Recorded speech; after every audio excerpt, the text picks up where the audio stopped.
नमस्ते सज्जनों, इस चैनल पर आने पर आपका स्वागत है। अभी मैं वेद के बारे में, वेद संबंधित हमारे जो धारणा है वो बहुत निकृष्ट है, यानी बहुत ही कम है। कारण हमारे पूर्ववर्ती मैंने आगे जो गुरु लोग हुए या थे, खासकर विशेषकर जो लोग हमें दीक्षा दान देते हैं, जो लोग हमें पथ दिखाने के लिए, मार्ग दिखाने के लिए, दिशा दिखाने के लिए, हमें शास्त्रज्ञ बनाने के लिए ये जो दायित्व उन्होंने लेते हैं, वो ठीक से वो ज्ञान या निर्देश हमें नहीं दे पा रहे हैं या नहीं दे पाए, या तो हम वो सब नहीं ले पा रहे हैं। वेद में ब्रह्मा विष्णु महेश्वर संबंध पर कहा गया है, किंतु विशेषकर कोई मूर्ति पूजा का उल्लेख वहाँ हमें मिलता नहीं है।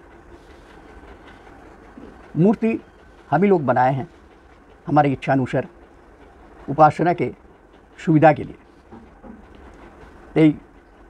ये जो हम लोग का देह है, इसमें जो 72,000 नाड़ियाँ है, जो नाड़ियाँ स्थित है, वही हमारे अनगिनत इंद्रिय है।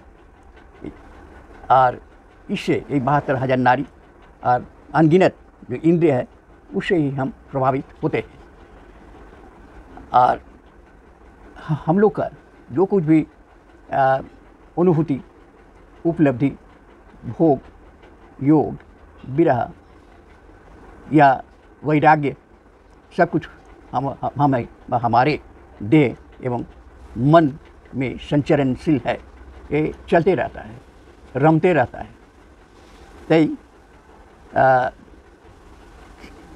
ये देह को और अपने मन को कैसे हम लोग व्यवहार करेंगे, जैसे कि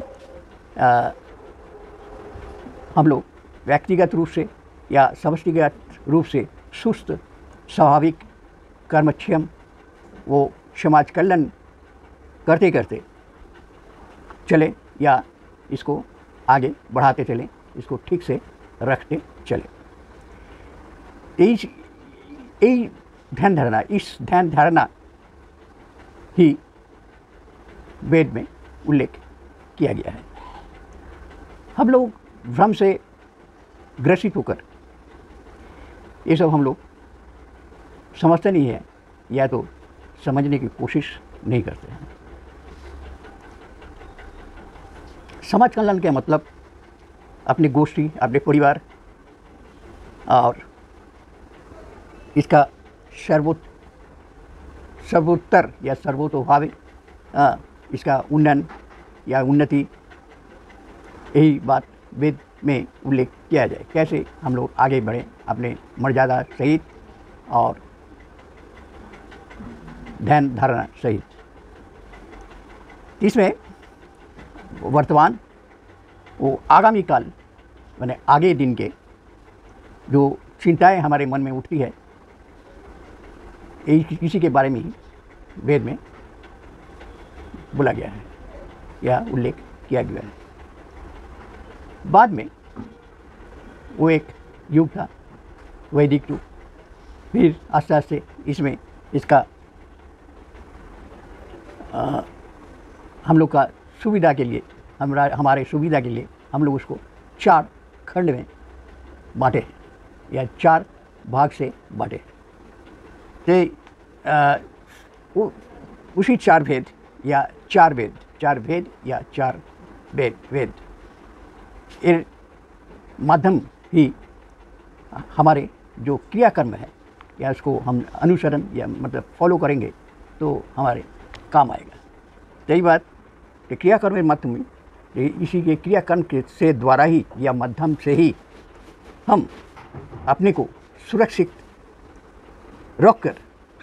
रखकर शांति और मोक्ष के दिशा खोज रहे हैं या मोक्ष या शांति के पथ हम लोग खोज रहे हैं। यही हम लोग का असल उद्देश्य है, काम में है। जैसे और यही स्वतः सिद्ध है, मैंने अपने आप जो सिद्ध होता है, स्वयं बोला जाता है। हमारे जो ज्ञान है, ये ज्ञान अगर हमें उपलब्ध हो जाए, मिल जाना और उपलब्ध होना दोनों अलग है। जो अपने आप होता है वो स्वतःस्फूर्त मैंने अपने आप जो होता है वो ज्ञान अलग है, और जो हम दूसरे से लेते हैं वो ज्ञान अलग है। बात है अगर दूसरों के ज्ञान लेते हुए उसको हमको मनन, चिंतन, ध्यान, ये सब जो है काम है, ये काम हम लोग को करने होगा, तभी जाके हम लोग उसके बारे में ठीक से माने सही जो है, सत्य जो है, उसको हम लोग जान सकेंगे और उसी अनुसार हम लोग अपना काम करते रहेंगे या करते चलेंगे। लेकिन क्रिया या काम जो भी हो हमको करना है। खाली हम लोग सुन लिए, बोल लिए, बात नहीं है। अपने को भी कर्म में जोतना है, कर्म पर जोतना है, आगे बढ़ना है, क्रिया करना है। तो क्रिया अगर नहीं करेंगे तो ये नहीं जाता है, यहाँ डालते हैं, अंदर जाने के लिए थोड़ा घींचने पड़ता है, उसके बाद नीचे थोड़ा नीचे जाता है। उससे तो यहाँ जो कुंडली है उसमें अपना अपना काम होता है। तो वो छुपा हुआ जो गोपिनी है, हमारे मेरा जो वीडियो आगे है वो वीडियो आप लोग देखते रहिए, तभी जाके आप लोग को और भी समझ में आ जाएगा। यही अनुरोध मेरा है, आप मेरा वीडियो देखते रहिए। आगे जो वीडियो रहा वो सब बांग्ला में रहा।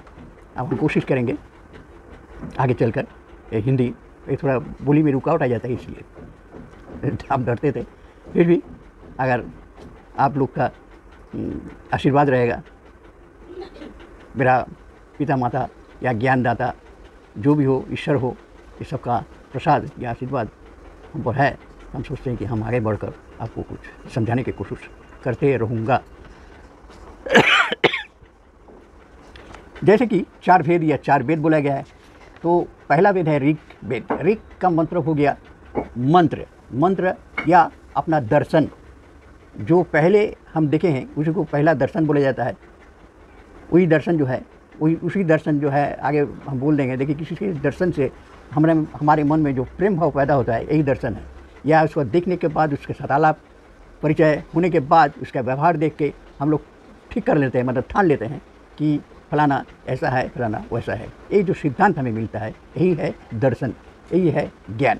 इसको पाने के लिए जो ऋग वेद जो है, वो पहला वेद वही है वेद जो हमें सहायता देता है कि आगे बढ़ने का। बाद में हो गया जो यजुर्वेद है। यजुर्वेद हमें होम या अग्नि के बारे में हम लोग को समझाया है। उनका अग्निदेव का, चाहे अग्नि का जो प्रभाव, उसका जो कर्म, उसका जो व्याप्ति, ये कैसा है, ये सब जानने के लिए वो क्या काम कर सकता है। ये अग्नि हमारे इस देह में भी वर्तमान है।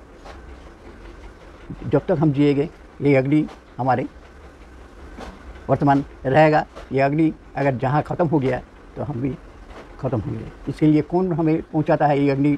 देखिए वायु से हम लोग अग्नि लेते हैं, श्वास के द्वारा।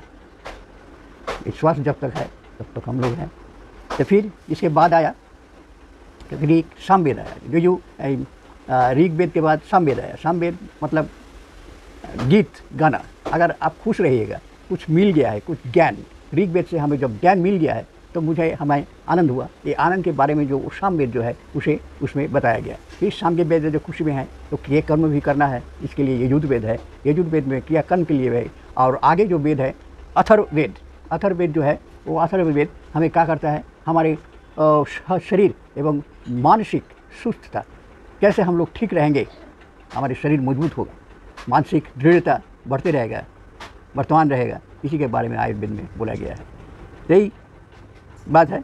तो हम लोग देखते हैं जे मंदिर में टन टन कितना मेट्रिक टन बेलपत्ता जो है वो बह जाता है, हम लोग खराब नष्ट कर देते हैं। लेकिन जो वहाँ से जो ऋग्वेद चाहे आयुर्वेद में जो ज्ञान दिया गया है वो सब हम लोग अपने दिमाग में हम लोग उतारते नहीं हैं, ना उसको यूटिलाइजेशन, उसका जो क्रियाशीलता है उसको ना हम लोग ले पाते हैं। यही बात है। देखिए वेद का यही काम है, हमें आगे बढ़ावा देने के लिए, वो खूब ऊंची दर्जा के साथ अपने शरीर एवं मन को आगे बढ़ाने के लिए, स्थिर रखने के लिए, शुद्ध रखने के लिए, पवित्र रखने के लिए, अपने काम करने में जो हमें बाधाएं आती है, विपत्तियां आती है, उससे हम लोग कैसे उतर जाएंगे, कैसे आगे बढ़ते जाएंगे, यही सीख हम लोग को मिलता है। तो यही बात है, हमारे जितने पुराण आदि है, जितने शास्त्र हैं, सभी शास्त्र ये अच्छे पुराण सब देह और मन के लिए वो लोग अपना सिद्ध या ज्ञान हम लोग को दिए हैं। हम लोग जो है अबोध या मूर्ख के तरह भटकते रहते हैं। तो इसी के लिए आज हम थोड़ा बहुत जो हमारे ज्ञान है, मेरा उम्र हो गया तो ज्ञान देना भी मेरा धर्म है, मेरा कर्म भी है, इसीलिए आपके सामने मैं बैठा हूँ। आप लोग आते रहिए, देखते रहिए और बांटते रहिए, प्रेम की गंगा बहाते रहिए। यही मेरा उद्देश्य है, काम में है, और इसी से आप भी बढ़ते रहिएगा। हम सोचेंगे जो मेरा जो हम ही एक मोनू है, मोनू अंतर मन अंतर। तो हम लोग समझते हैं कि मोनू जो है वो कोई ऋषि मुनि था, बात नहीं है। मोनू जो है वो मेरे पिता, उसके पिता, उसके पिता, इसी तरह हम आ गए हैं। फिर हमारा बाद में जो आएगा हमारे जो संतान या संतानें होगी, तो उसको वही जो है धीरे धीरे ये परिवर्तन होता है। अपने वारिशन या वंशज, ये सब जो है यही है मनु अंतर मन अंतर। हम लोग धोखे में रहते हैं, ये धोखा हम लोग को से भागना है, इसको उखाड़ के फेंक देना है। तो बंधु आप साथ रहिए या साथ दीजिएगा तो मेरा भी बढ़ावा रहेगा, आपका भी बढ़ावा रहेगा। तो आज के लिए वीडियो को लाइक कीजिए, शेयर कीजिए, सब्सक्राइब कीजिए और आगे बढ़ाते रहिए। जोत से जोत जगाते चलो, प्रेम की गंगा बहाते चलो। हे बंधु, धीर रहो, सुस्त रहो। नमस्ते।